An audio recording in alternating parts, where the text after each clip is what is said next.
Arms, we got to Lolithia's tomb, which is one of the, I think it's the first dungeon with a full party. I am playing the PSN version of this game on the PS3, which is a little janky sometimes. I don't know why, but like the music gets fucked up occasionally. We haven't really been able to figure out what the cause of that is, but try to keep an eye on it.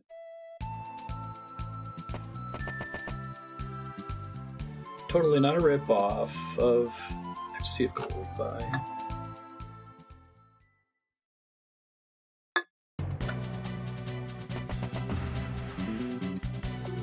You the help Emma talked about. Emma's waiting for you.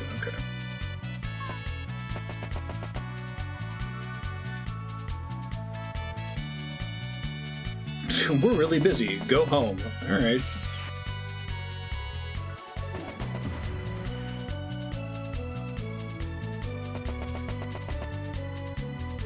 I like how immediate the map transitions are once you actually load into a zone.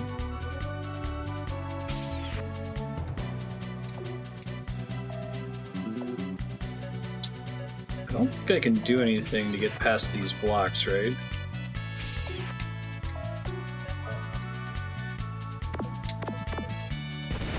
I love how he just has infinite bombs, too. Maybe there's a switch elsewhere that I can hit. I don't think the hamster can fit over... Yeah, no. And her abilities, she has the tier, which you occasionally use for plot reasons. And the watch, which resets the room, in case you fuck up a puzzle. Alright, I'll look for a switch somewhere else. He's basically Bomberman, the number of bombs you can drop.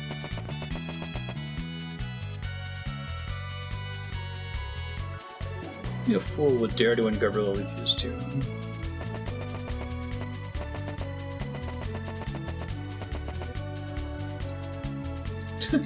Poor guy. I think I pushed him down last time too. Maybe Taylor can probably break the seal. Past the room with the spooky demon statue lies a ... If the three of you work together, you should be okay. Confidence, one can learn to fly. I don't think that's true. This game has a little bit of a questionable localization. It's not that bad. Buckler. Yeah, it's a ticket.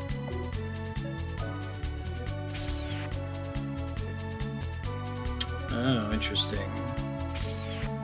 I don't think I have or can access a grappling hook yet. I don't remember if I get one eventually. Maybe I can run and jump over that? Thank you for coming to the rescue. We admire your courage. No probs, dudes. Here to slay the monsters, eh? That's me. It was dangerous pushing me off like that. Sorry, man.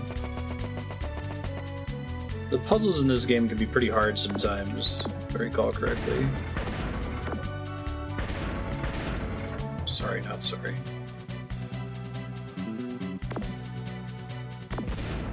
I like how they use that initial debris to teach you that you can bomb those rocks, because they don't particularly stand out as bombable. You're forced to learn it when you get to that door.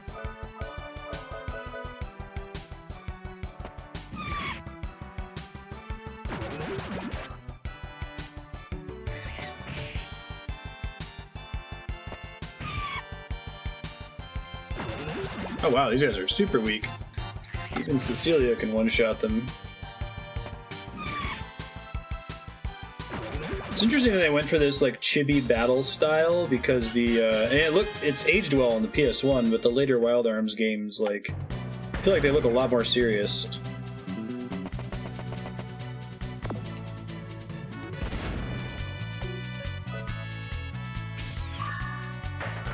Try to do that. Warn me about trap chest. I love the chest explodes when you pick it up.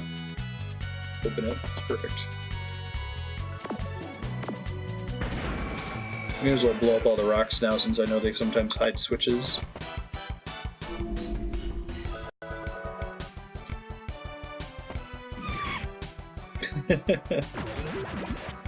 Henpan just Hulk smashes it. Hanpan.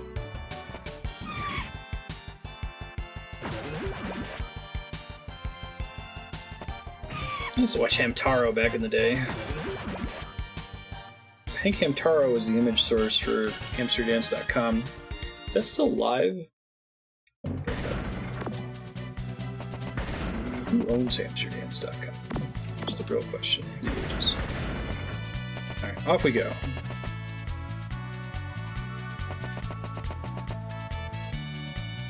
Alright, so your Dark Souls shortcut.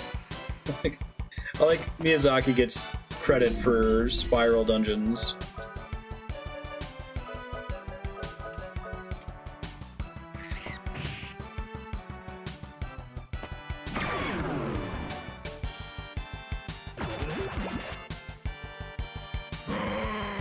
But I guess, like, in almost every other game I've ever played, they only will occasionally implement a shortcut like that instead of, like, designing the entire game around it, spiraling and looping back in on itself. Noticeably absent from Dark Souls 2 when Miyazaki wasn't there, right? I guess what Skyrim's dungeons almost always end by dropping you back off the entrance, which isn't quite the same thing. Mind damage. Ow.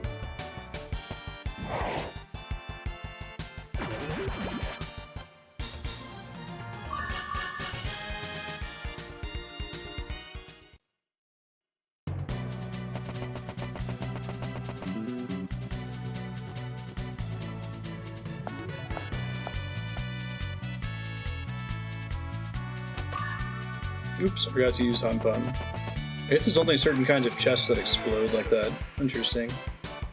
I wonder what the reason for the distinction is. I wonder if there's any mechanics built around that, as far as I know. Maybe trap chests always blow up?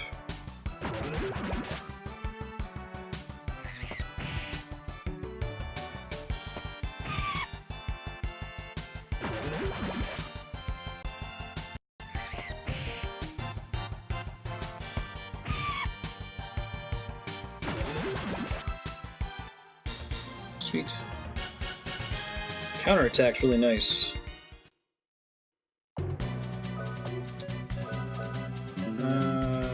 Travel vest.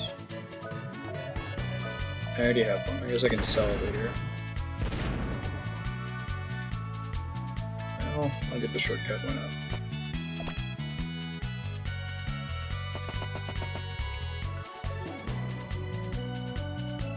Heavy doors are shut. So that tells me somewhere in this dungeon I'm going to get a way to interact with those blocks.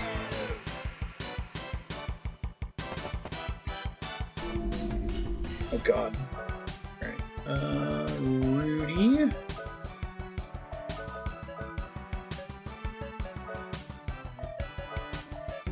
Yeah, let's go with Blast. I think she can safely use MP. I forgot how easy it is to recover MP in this game. I don't think it's too bad though. Nice.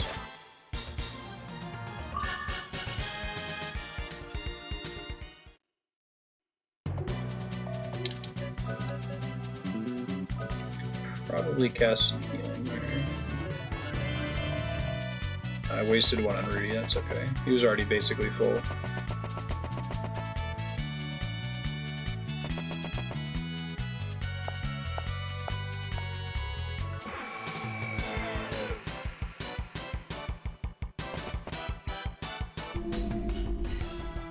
Let's kill the chicken thing this time. So many of these enemies have the really weird, like, Zelda 1 instruction manual names. Appear to have no connection to the actual appearance of the enemy.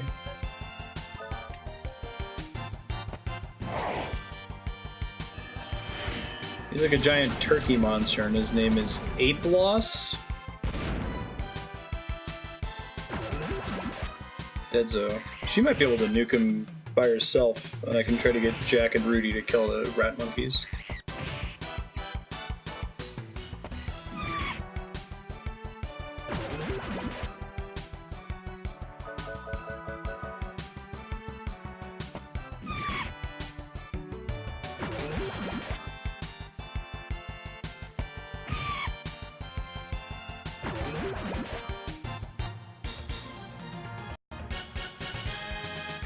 Alright. I like when equipment drop rates are fairly high. I'm really used to games like Final Fantasy IV, where it's like they either drop nothing or they have like a 1 in 255 chance to drop a really good ring. Like most RPGs, you primarily get gear through shops and treasure chests. Very rarely can you reliably get it from enemies.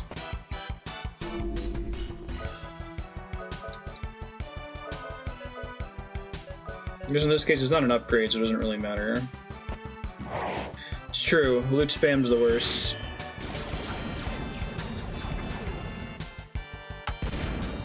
Well, I think the issue with loot spam is when the player can't easily tell the difference between two items, like gauge the quality at a quick glance.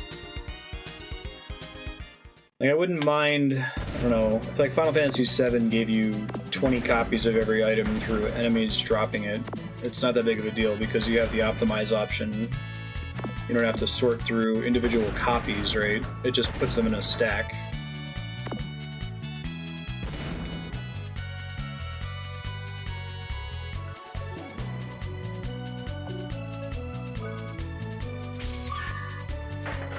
Revive fruits. That's what I think it is. Yes, it's Phoenix Down. The fact that it's the first one I've ever found is presumably a little bit rarer. Right. Yeah, so 10 is a loot spam problem, I agree. I think 10's even a little bit more manageable than a lot of other games, but absolutely. The fact that you have to inspect every item that drops and be like, do I actually care about this?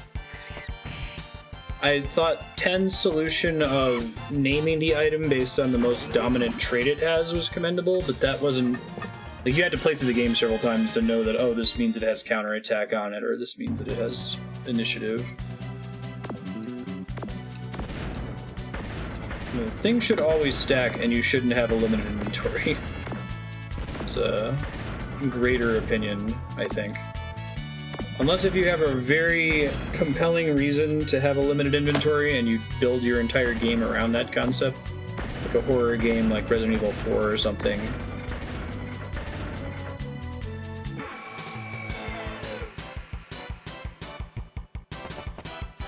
Seems to be some use to this, right?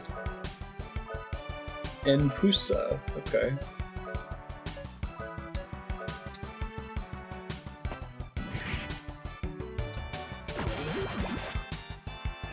Casting Flame is kind of overkill. Jack's pretty buff right now, though.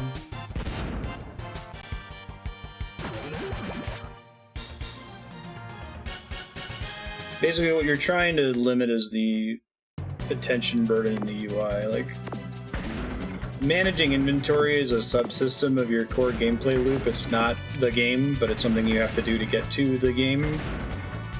So unless if you can make it actively exciting, which very few games manage to make their subsystems exciting, you should minimize the amount of time the player has to spend paying attention to it, making decisions. Because it's generally not fun, you know?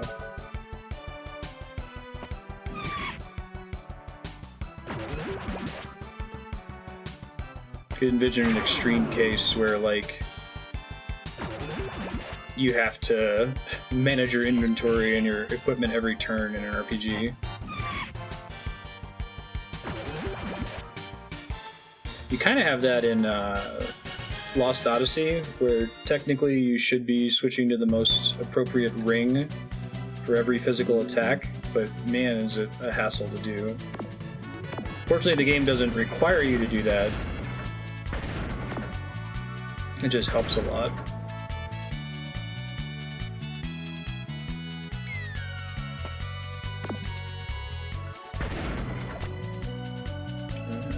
Okay. I see. Alright, hamster hype.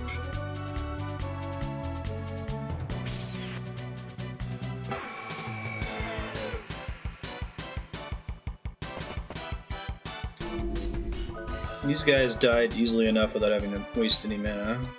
Body power steal.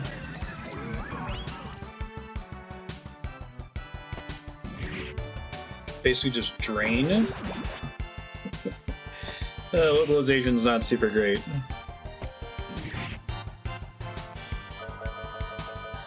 That sounds like that's just a literal translation.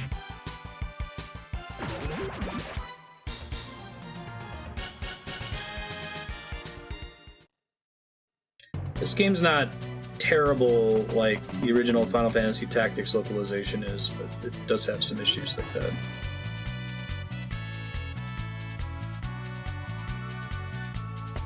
Weapon oils you can switch, I guess 50% more damage to different enemy types.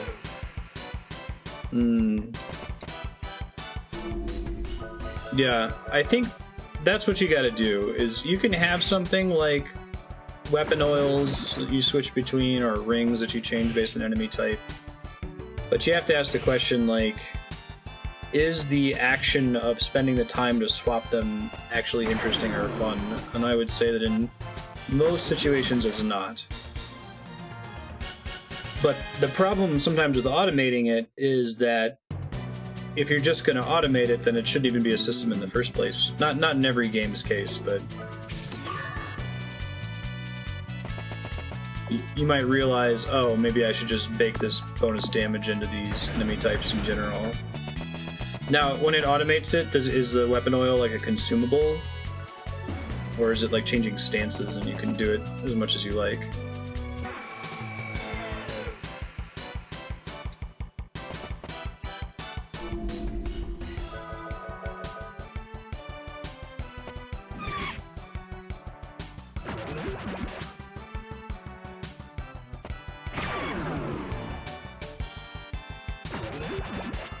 Once you craft it once, you can use it infinitely. So it may have been better to have just been a passive bonus against that enemy type that's just always on, rather than requiring you to remember to activate it.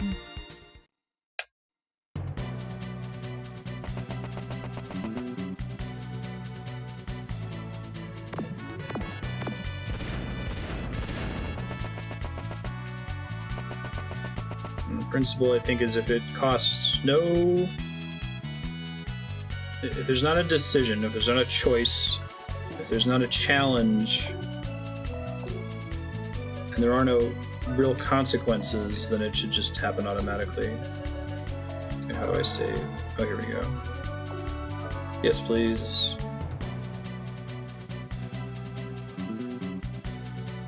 Have it be on a consumable resource that's trivial to obtain. Yeah. Or like repels in Pokemon, right? They eventually just automated repels. I feel like the next step of automating repels, though, is to just do the Bravely Default thing and let you turn off encounters. They're almost to that point anyway. Does this game have tents? I don't think it does. If Pokemon just had, like, things appear in the grass that you could choose whether to fight or not, that'd be cool. Right?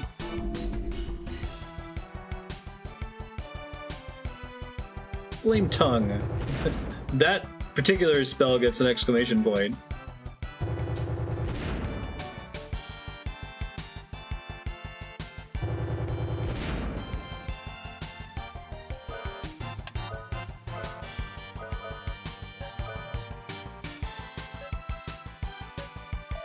Blast is probably overkill. Pokemon Coliseum is just battles though, right? We were talking about like being able to encounter the Pokemon on the map directly, or have some other mini game that's specifically hunting for wild Pokemon. I feel like you really shouldn't ever be... Let me think about if I actually believe this is true. I don't think fighting wild Pokemon until they faint should be like a core part of the Pokemon gameplay loop. I think most of your experience should be fighting other trainers. Beating the shit out of wild animals is... It's like from a flavor and a mechanical perspective. I could see them pivoting to having a specific mini game. Like you go to an area and you're like, okay, let's hunt for Pokemon in this forest or in the grass here. Coliseum has a campaign? Oh, okay. That's cool.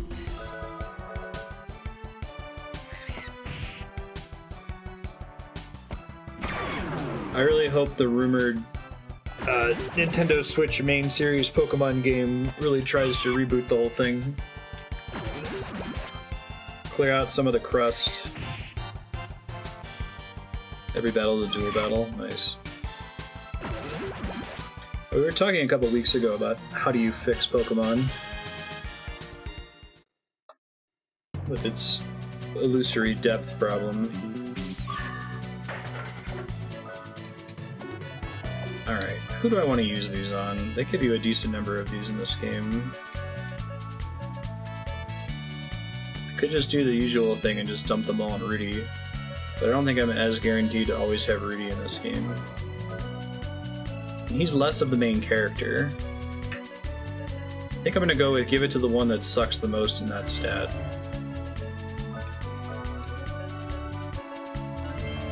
Seems fine.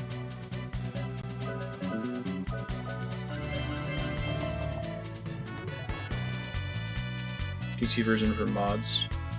Is there a specific list of recommended mods? I probably should have been doing mods for Skyrim. I'm generally not pro mods on stream, but Skyrim's the kind of game that I'd make an exception for. Next time Knight's subblock comes up, I'm gonna try to remind myself. If you guys happen to see Skyrim coming up, somebody remind me that I said I was gonna look up a mod list and at least try to get some UI improvement mods. The big one that I really want is something that'll highlight books that give stat increases. I'm already basically doing the weight removal mod.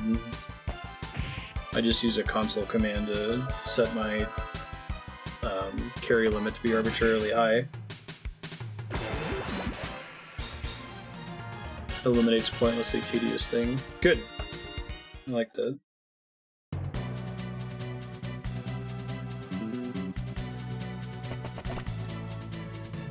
I think that a lot of mechanics in video games, like somebody can ask the question, why are there even pointlessly tedious mechanics in this game at all? Like, whose idea was this to include it? And I think a lot of them come out of iteration. So if any of you have followed Final Fantasy XIV, explain here.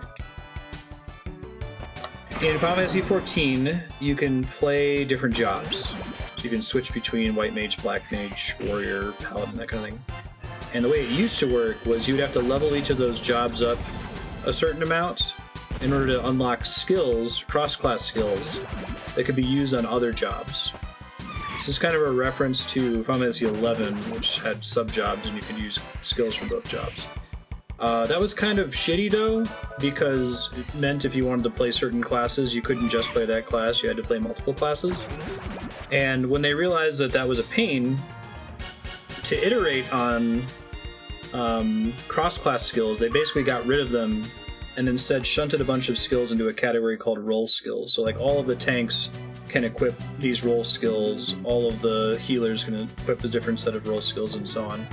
The iteration problem they ran into is that when they had cross-class skills, they had to limit how many you could equip, because if you could get them from every single class, like, you would have a stupid number of skills and it might be unbalanced and they couldn't really design content around it.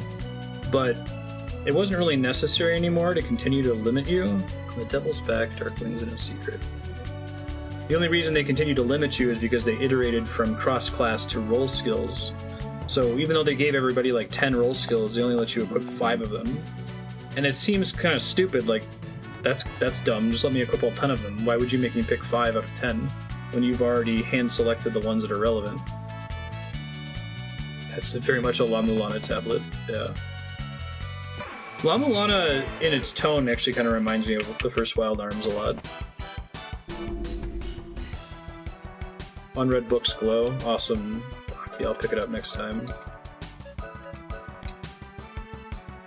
Now, in the case of MMOs and games that are being actively patched, you can often see the iteration process, but otherwise, like, you don't know how the weapon oils thing happened in Witcher 3. It could have been a lot more involved earlier on, and they had to change it without really realizing that what they created sucked. Because, like, role skills are objectively an improvement over cross-class skills in FF14, and you're like, oh, good, it's better now, without really thinking... Yeah, but there's still a problem that we have to fix, right?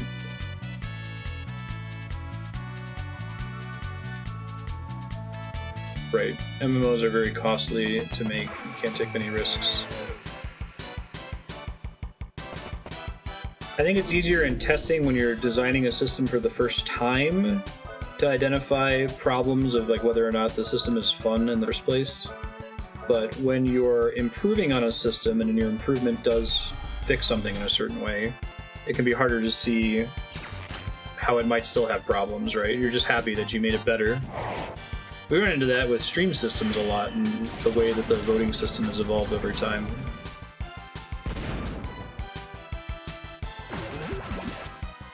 It's hard to push back against. This is what the industry does and gamers pay money.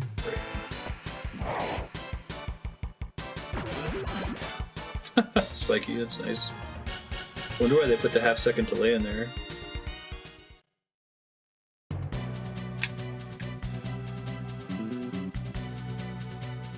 Great.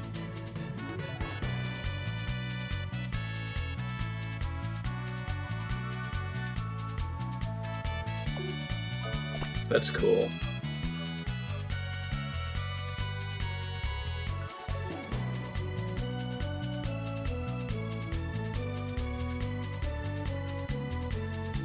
I still can't use these things though, right? Oh, I can push them. This whole time I forgot I could push them. Whoops. Well, I gotta go back to the rest of the dungeon and find the other blocks. I thought there was an item I needed to interact with them.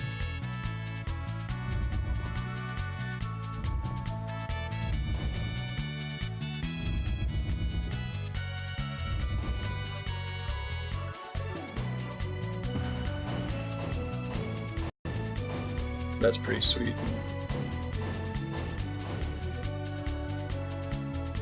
Alright, we're gonna head back to the save point. I'm gonna try to find the other blocks that I skipped. I guess they'll end up leveling me up a little bit, which isn't so bad. I might actually try to exit the dungeon so I can rest, since I'm limited in the number of MP recovery items I have, and I want Cecilia to have as much MP as possible.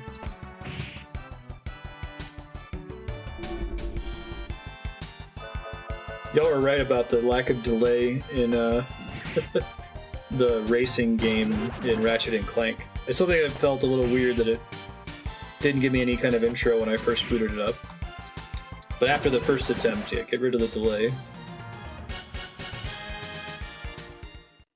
You get that Skyward Sword problem where the UI does not respect the player's time at all.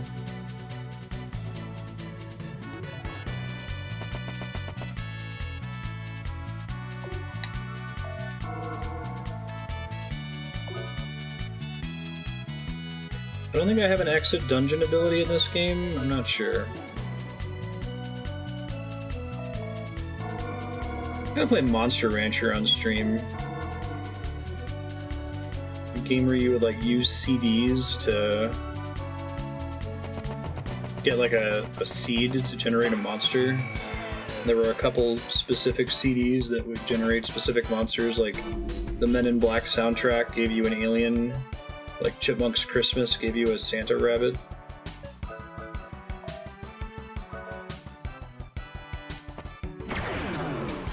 Dude, Yukipo, my fear is that they're gonna make it and then they're not gonna fix the UI, right?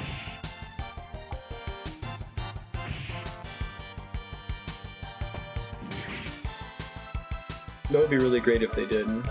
I feel like that's likely to happen for the Switch, the Skyward Sword re-release.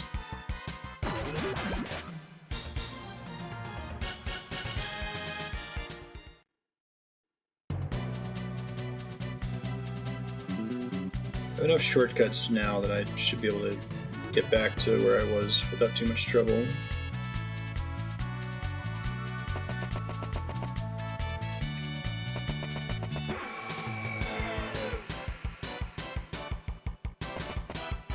Yeah. I'm actually really curious to see how much shorter the game is. If they fix the UI respect for the player's time problems in Skyward Sword. I wonder how many minutes or hours of gameplay are just waiting. Breath of the Wild is super good about that. First time you get an item, and it's gone. After that, it just dings and puts it in your inventory.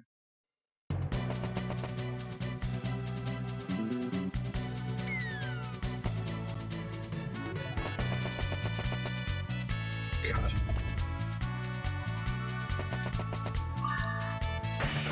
Of course that's the trap. Okay, I guess they are all trapped if they're gray. That's fine. What is it? Crest Graph again? Okay, so that's how I get new spells for Cecilia. Cool. So I'm gonna pop out of town, we're gonna stay at the inn, save, see if I can find a magic shop to get a new spell. I like this game's approach to magic. It's different from most other games that I've seen. Instead of your mage character learning spells at certain levels, you get those crest graphs, and then you combine two elements to pick a spell. So if you really value a healing spell, you can get that as your first spell in the game. But if you would rather have like an AoE damage spell, you can go for that instead. Then I think that you can respec for free or very cheaply, like you can remove a spell and replace it with a different one. And it lets you name the spells, which is... This game is... Let's see what the thing it does. It like lets you set the icons. Yeah, it lets you draw all your icons. If you don't like the little jacket for equip, you can draw your own one. It's so goofy.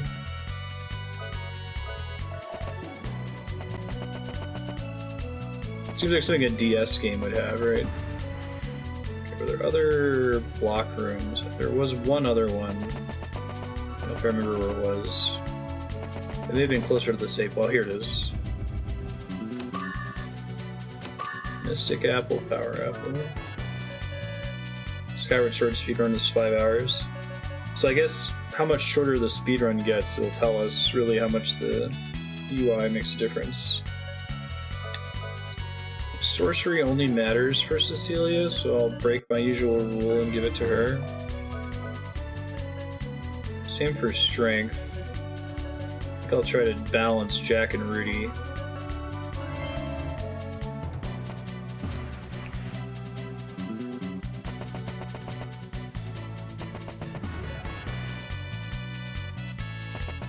Hmm. 5 hours seems pretty fast. Skyward Sword is a long game. It's like 20 hours in a normal playthrough. Although I guess 5 hours for a speedrun is really long. A lot of those Zelda games are like an hour, hour and a half.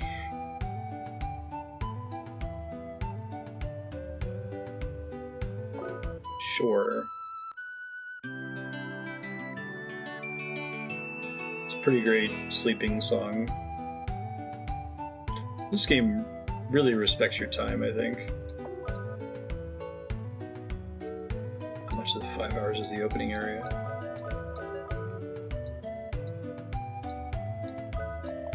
I don't think I've ever seen a Skyward Sword speedrun, like a GDQ even.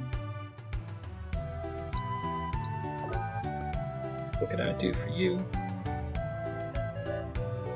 Okay, so I can't buy the thing that heals MP, so I think I was correct to leave the dungeon.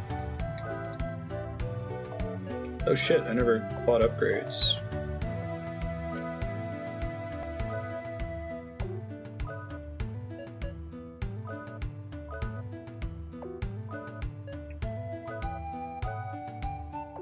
Thank goodness for the thing that summarizes whether it's better or not.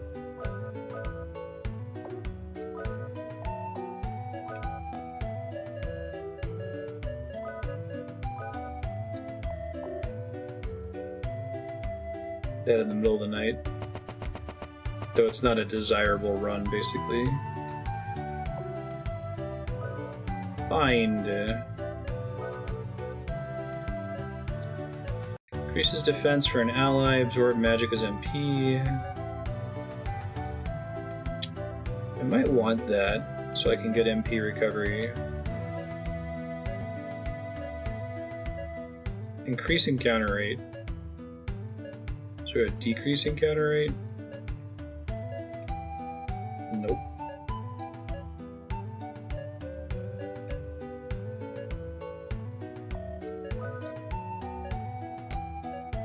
MP drain is always hard. Some games are really bad about it. Reduced defense group is probably pretty good.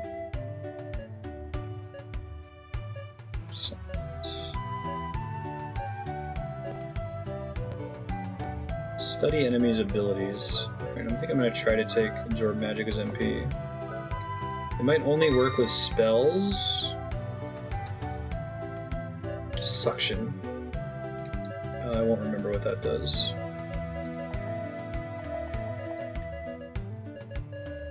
I think it's Osmos, but I'm not sure.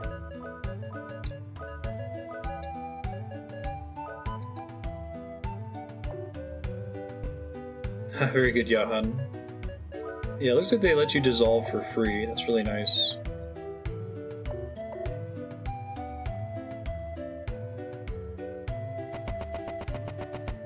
Hope you enjoy your return to napping. Good night.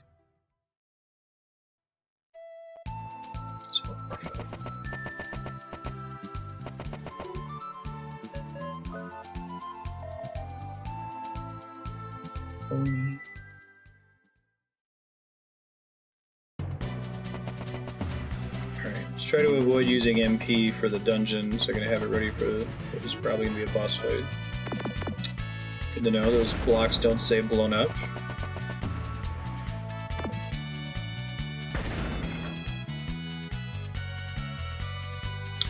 The puzzles don't remain solved. Well, shit. Okay, well, keep that in mind.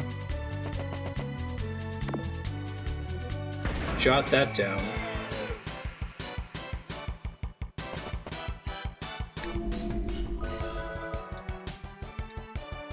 I like that their health is green when they're full. I do like to know the comparison between their current HP and max HP.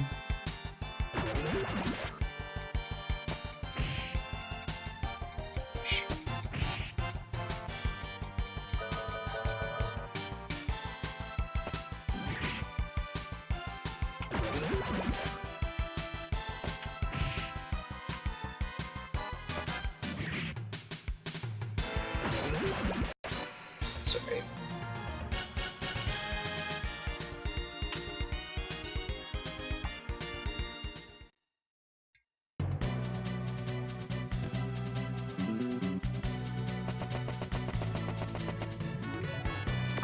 Okay.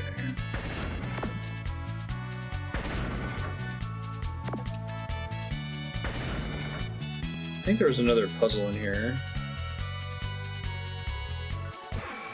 Combining MP and FP. Base FP being equal to character level. What do you mean by Arcana doesn't consume FP? Like, the equivalent of Cecilia's spells?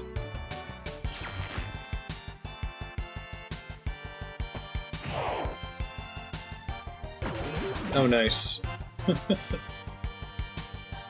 Mind damage.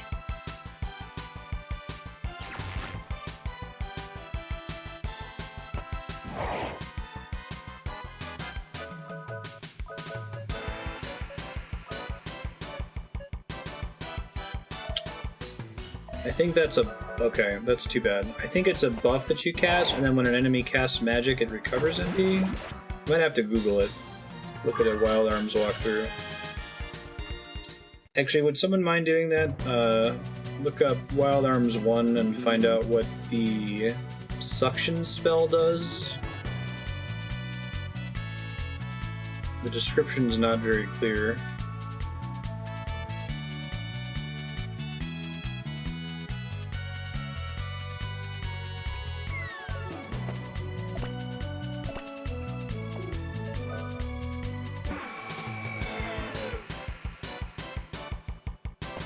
Yeah, that's the in-game description. I'm trying to figure out how it actually works.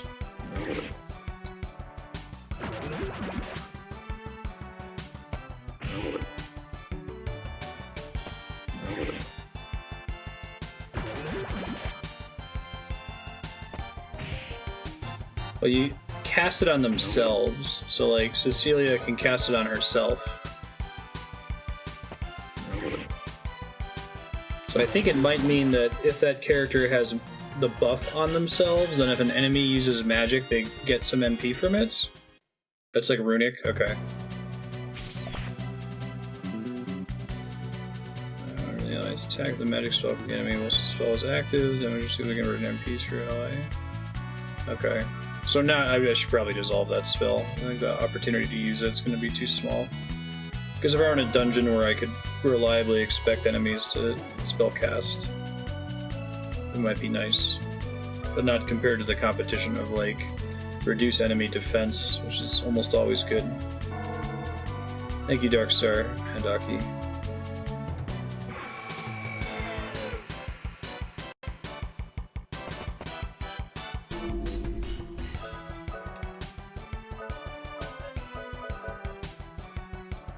Kill the giant turkey enemies.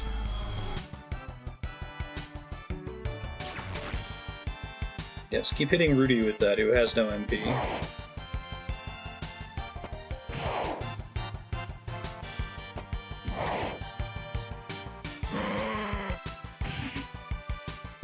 What a beautiful sound.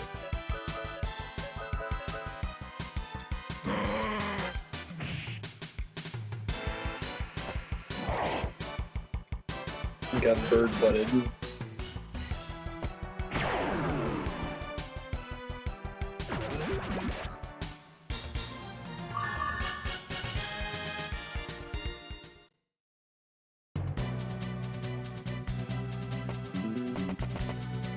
I don't think there's much reward for leveling up in this game now that I think about it.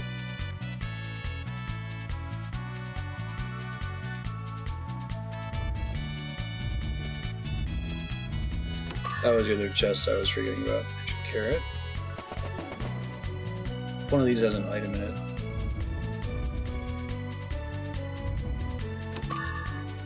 Oh. Like gear, I meant to say.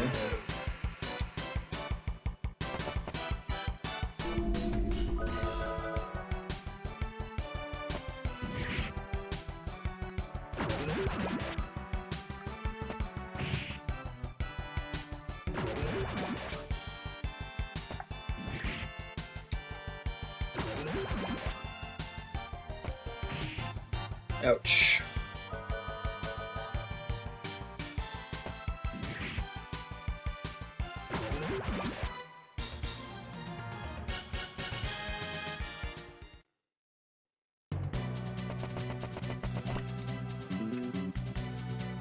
Here we go.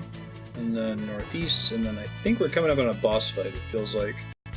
That little La Mulana demon statue puzzle. We should be prepped for it now that Cecilia's back to full MP.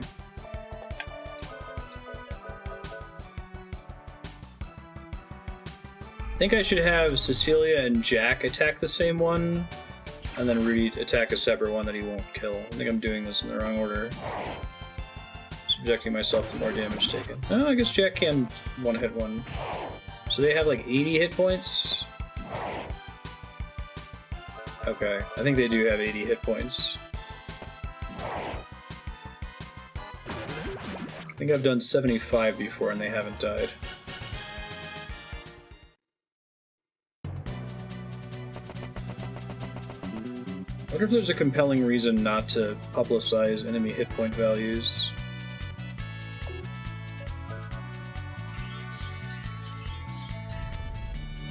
Cool.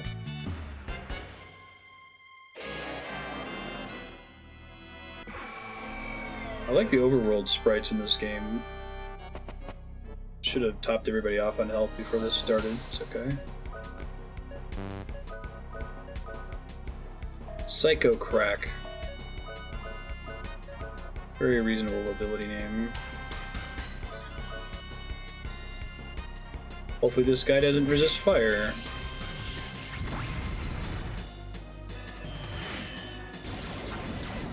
Just self-strategy guides.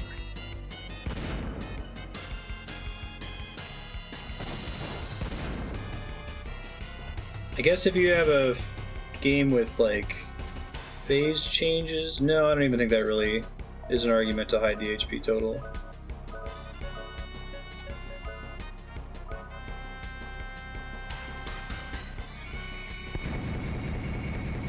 EM laser.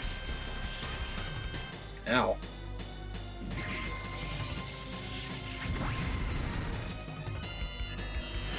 I don't think I have any way to do a party heal right now.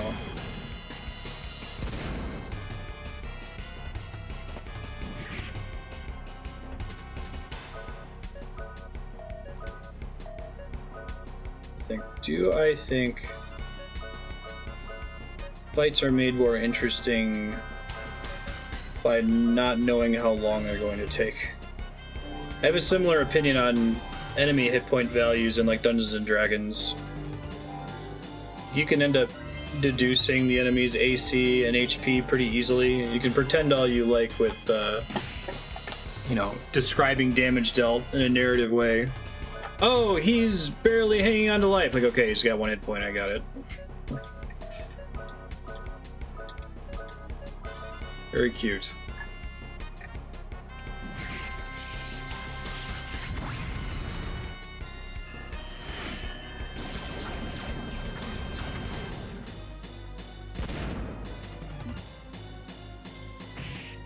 Ouch. He's fucking up Rudy's day. I feel like item-based healing is very cheap in this game. What does Accelerator do? Increases response. Mystic. Evoke a hidden power of an item. Not actually sure what that does.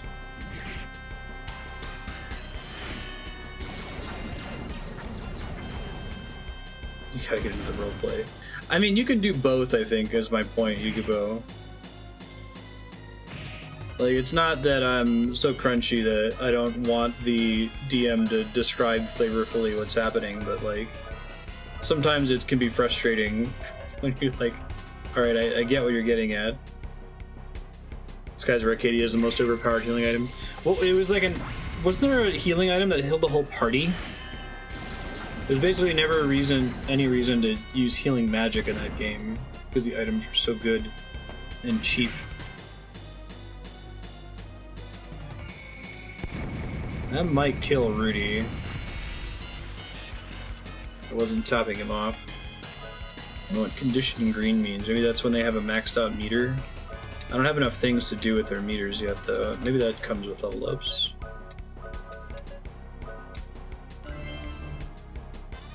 Exact same thing as the green magic spells, which cost nothing. And Skies of Arcadia was the one that had the cool idea where a certain number of turns had to pass in combat in order for you to be able to use your more exciting abilities. So it was extra punishing to waste a turn on healing magic.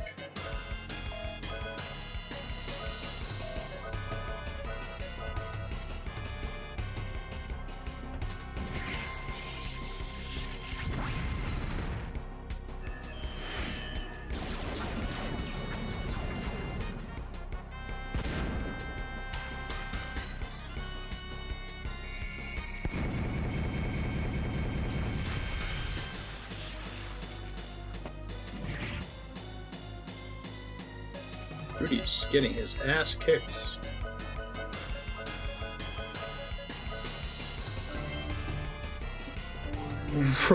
Right. Delta Shield, the thing that blocks lots of magic damage. Oh, now Rudy's dead. Shit, man. This guy gets nasty in his last phase. Wow, he survived just barely. Just from damage variance, he survived. Yikes. Alright, I gotta push to end this fight now. Maybe he's spamming that because he's near death. Delta Shield would even block normal healing spells. That must have been it. He was one hit away from dying. Next time I get to a town, I'll have to stock up on heal berries.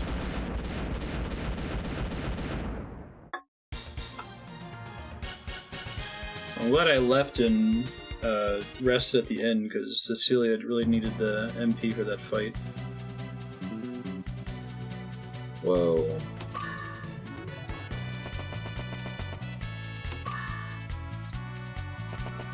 The footsteps are echoing in here. Yeah, I love the overworld sprites in this game. The sprite art's really good. Just the battle art sounds just good. Same golem written about in the legend. The guy was surrounded by forests. It was said that there were 8 weapons of the ancient giants. They were sealed away in some secret place. So they're like your nuclear weapon stand-ins.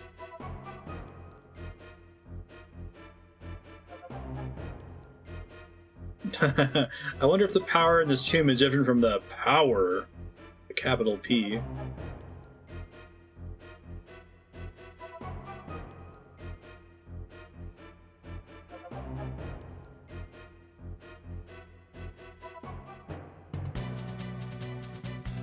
Notify the professor about the golem.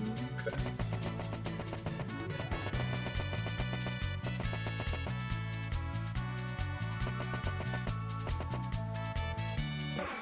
I was about to ask if that ended the random battles in the dungeon. We'd be so lucky.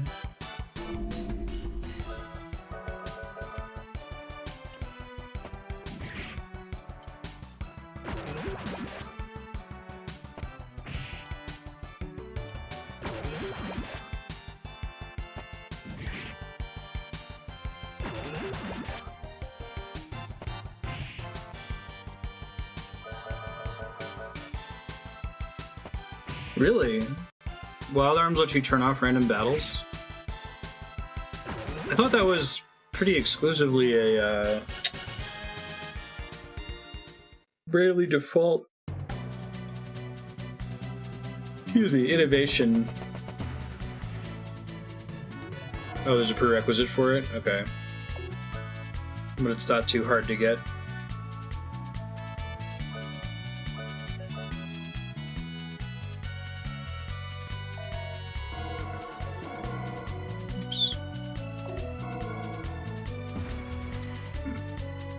Good job, Cecilia.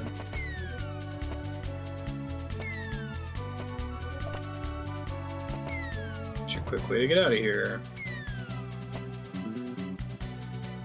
Good job.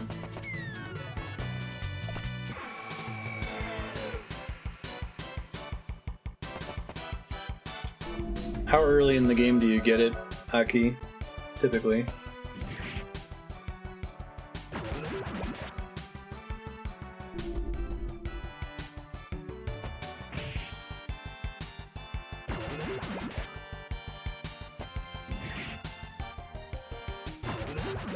So we have about 8 more minutes. I'm gonna try to go back to the town, rest at the inn, save, and then try to find the professor. Because now I'm concerned the next time I play this, I'll be super lost. Well, maybe they just mean Emma.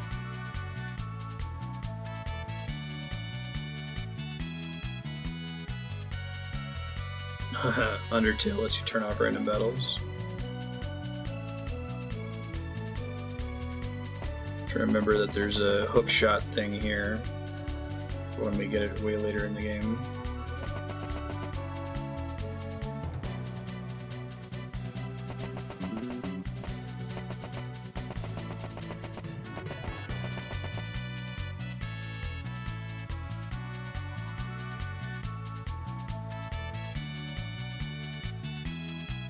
Ooh. Oh, is there gonna happen in cutscenes? Because that'd be great.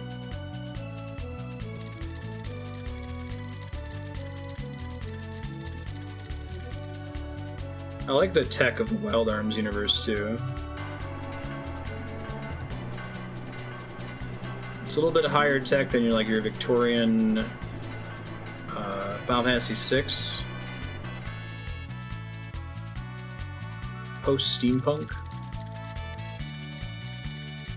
On a per dungeon basis. Oh, okay. That's a neat way to do it. Like at some point in the dungeon you'd unlock the ability to turn off the random battles in it.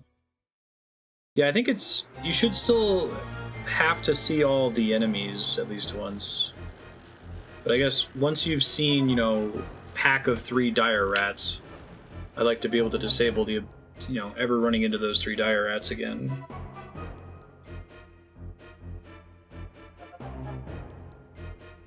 This is Lolithia, one of the 8 golems. Isn't it cute?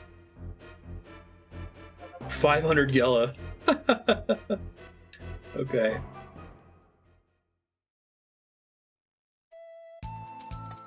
Seems like a pretty paltry reward for what I just did, but alright.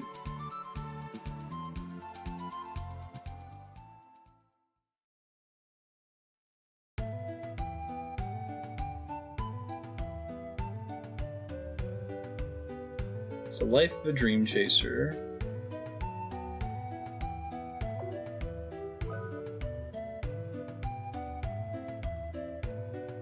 Yeah, it's basically Earthbound. The other thing about Earthbound is not only do you insta-kill enemies that you run into, but after you defeat a dungeon, all of the enemies start running away from you. So it makes it trivial to get a back attack against them if you do want to fight them, which I think increases the chance that you'll insta-kill them. Or it increases your effective level for the insta-kill, basically. I think that's great. But it requires the effort of, like, putting enemies on the screen instead of having random battles. It's really flavorful, too, that all the enemies in the cave are afraid of you after you beat the boss.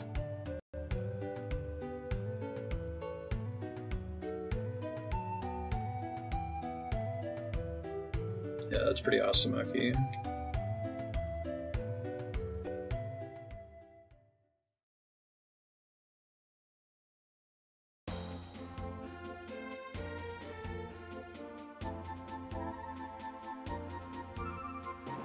And then everything was fine forever.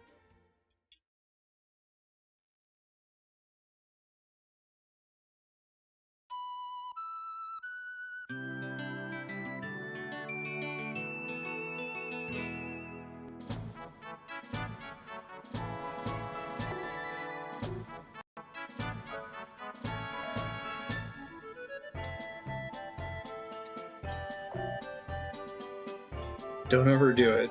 Okay.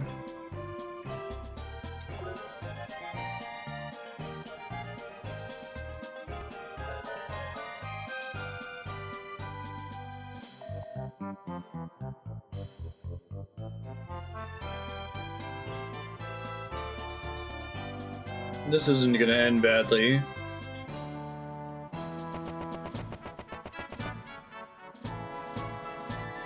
Emma's basically Luca. What a happy town to have a festival!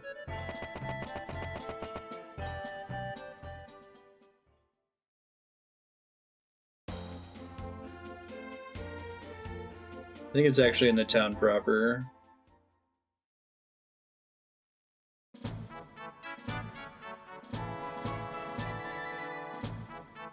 Adelaide's pretty big, though.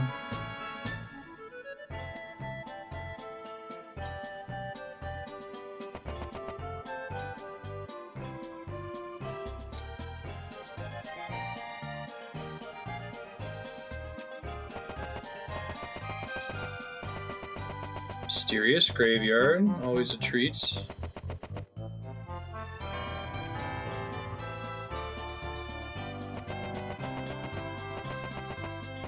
I don't think the church is evil in Wild Arms. I don't remember, though. Breaks the traditional JRPG trope.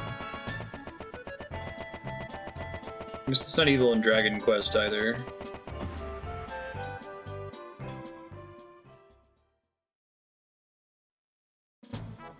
Here we go. Welcome to the Ruin Festival. There may not be another one. Foreshadowing? I don't actually remember what happens here.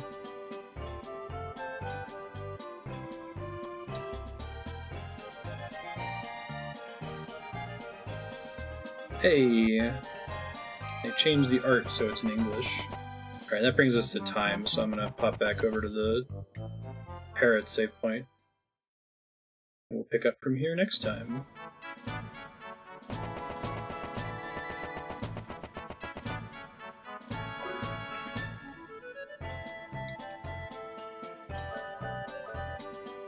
Awesome. Thank you everybody for hanging out as always. You guys an update on what's coming up next. We are doing the cooking stream tomorrow. I hope everyone can make it.